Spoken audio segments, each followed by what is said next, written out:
যেটা আমাদের প্ল্যান ছিল যে শীতের সময় শীতার্থীদের মাঝে কম্বল বিতরণ করাটা, শীত বস্ত্র বিতরণ করাটা। তো আজকে আমরা যেটা করতে যাচ্ছিলাম সেটা হচ্ছে আমরা আমাদের ওয়াইসি টিম নিয়ে পুরোটা আমরা বের হবো, একটু পর বের হয়ে বিভিন্ন জায়গায় দেখবো শীতার্থ যে মানুষগুলো আছেন যাদের কাছে কিছুই নেই ওদের কাছে আমরা কম্বলগুলো দেওয়ার ট্রাই করবো যাতে রাতে ওদের কোনো কষ্ট না হয়।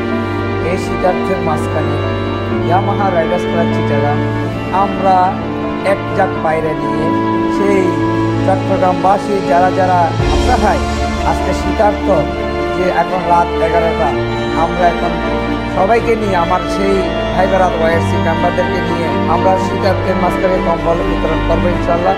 সর্বপ্রথম আসলে যাকে ধন্যবাদ দিতে চাই বলছেন আমাদের সবার প্রিয় প্রচেষ্টার কারণে আমাদের একটা বড় ক্লাব ক্রিয়েট হয়েছে এবং আমরা যেটা আসলে রাইডিং ক্লাব বললে ভুল হবে, আমরা সোশ্যাল যেসব অ্যাক্টিভিটিস আছে যেমন বন্যার্থদের পাশে দাঁড়ানো, সমাজের গরিব যারা আছে ওদের পাশে দাঁড়ানো, তারই সুবাদে আমরা আপনারা জানেন যে এখন বর্তমানে শীতের প্রকোপটা একটু বেড়েছে। তো যার জন্য আমরা হচ্ছে আজকে এই যে ব্ল্যাঙ্কেট ডিস্ট্রিবিউশনে বেরোবো। আসলে আমাদের প্ল্যানটা রাতে বলছি, আমি মিড নাইটে প্ল্যান করেছি, কারণ হচ্ছে আসলে রাত না হলে বোঝা যায় না যে আসলে কাজের দরকার। ইয়ামাহা রাইডার্স ক্লাব চট্টগ্রাম শীতার্থ প্রোগ্রাম করেছি, যেটা হচ্ছে যে আমাদের অনেক অসহায় আমাদের মা বাবা এবং ভাই বোন শুয়ে আছে রাস্তার মধ্যে, দেখা যাচ্ছে যে তাদের পাশে কেউ নেই। তো আমরা ওয়াইএসসি চট্টগ্রামের পক্ষ থেকে আজকে তাদের পাশে দাঁড়ানোর জন্য চেষ্টা করতেছি এবং আমরা তাদের পাশে গিয়ে আমরা তাদের হাতে আমাদের এই কম্বলটা, আমাদের যে সামান্য উপহারটুকু আমরা তুলে দেওয়ার চেষ্টা করব।